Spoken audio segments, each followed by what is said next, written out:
O que torna algumas pessoas extraordinárias enquanto outras ficam pelo caminho? É o talento nato? O esforço individual?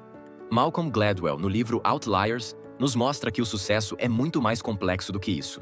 Para alcançar o topo, não basta apenas ser talentoso, pois o sucesso é moldado por diversos fatores como tempo dedicado à prática, contexto histórico, cultural e, acima de tudo, oportunidades.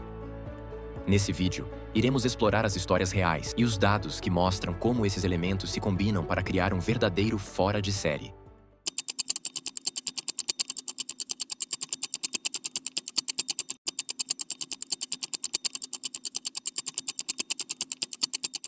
Uma das teorias centrais de Gladwell é a regra das 10.000 horas. We proudly present the Beatles!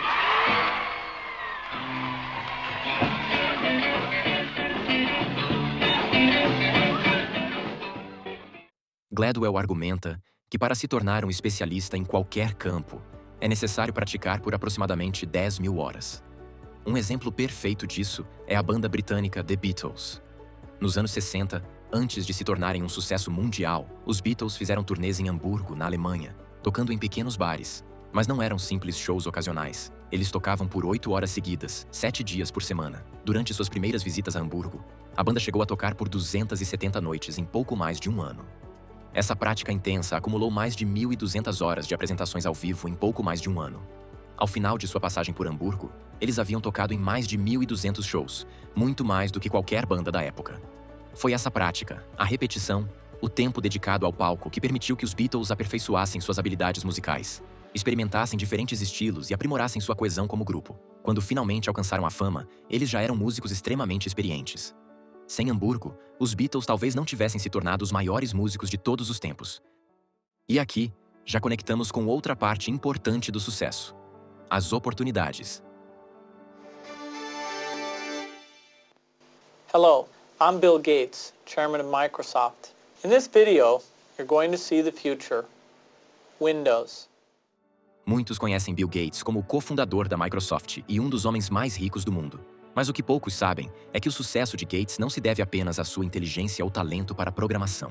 O contexto e as oportunidades exclusivas que ele teve desde cedo foram fundamentais para moldar sua trajetória. Gates frequentou a Lakeside School, uma escola particular de elite em Seattle, e foi lá em 1968, quando ele tinha apenas 13 anos, que a escola adquiriu um computador. Naquela época, ter acesso a um computador era algo raríssimo até para as universidades.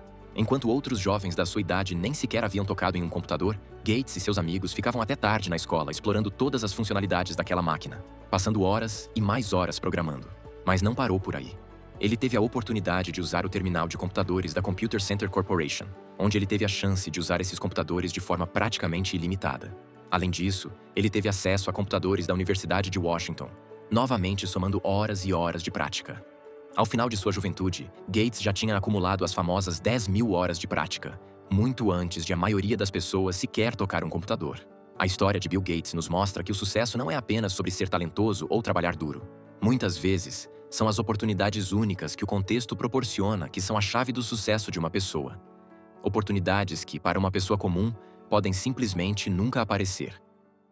Mas, ainda sobre Bill Gates e seu contexto, além das oportunidades, temos outro fator crucial para o seu sucesso: o timing perfeito. Já se perguntou por que ele, Steve Jobs da Apple, Paul Allen, cofundador da Microsoft, e Bill Joy, cofundador da Sun Microsystems, tiveram tanto sucesso na área de tecnologia? A resposta está no contexto histórico e no timing. Eles nasceram na segunda metade da década de 1950.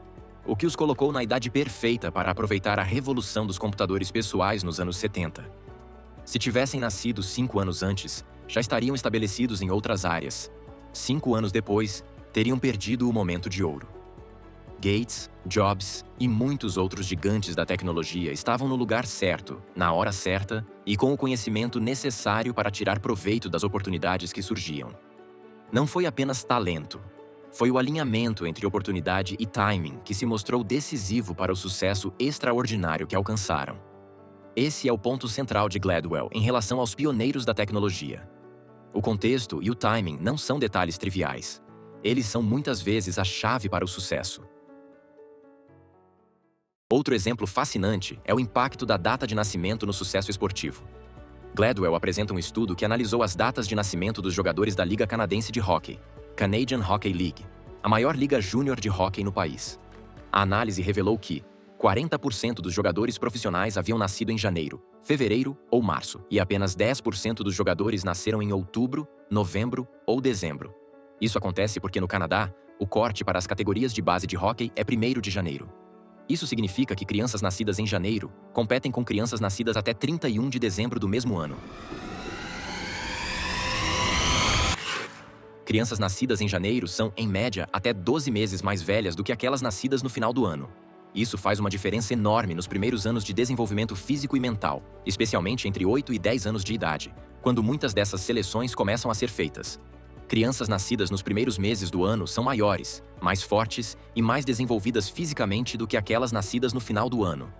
Como resultado, elas têm mais chances de serem selecionadas para os times de elite, que oferecem melhores treinadores, que aumentam suas chances de sucesso a longo prazo, mais tempo de jogo e prática com outros jogadores de alto nível, acelerando ainda mais seu desenvolvimento, e mais atenção e recursos dedicados ao seu treinamento. Com o tempo, essa diferença se amplifica, resultando em uma presença desproporcional de jogadores nascidos no início do ano entre as ligas profissionais. No fim, não é apenas o talento que define o sucesso desses atletas, mas o momento em que eles nasceram. Uma vantagem invisível que eles tiveram apenas por sorte. Ao longo dessas histórias, uma coisa fica clara. O sucesso não é apenas uma questão de talento ou esforço individual. Oportunidades, contexto histórico e timing são fatores invisíveis, mas poderosos, que muitas vezes definem quem realmente se destaca. Malcolm Gladwell, em Outliers, nos mostra que ninguém chega ao topo sozinho, e que o sucesso é uma combinação complexa de prática, sorte e circunstâncias que para muitos estão além de seu controle. No fim, o que diferencia os fora de série é o alinhamento entre suas habilidades e as oportunidades que surgem no momento certo. Obrigado por assistir esse vídeo até o final. Se você gostou desse conteúdo e quer continuar acompanhando mais sobre atualidades mais relevantes do Brasil e do mundo, não esqueça de curtir, se inscrever no canal e ativar o sininho para não perder os próximos vídeos. Até a próxima!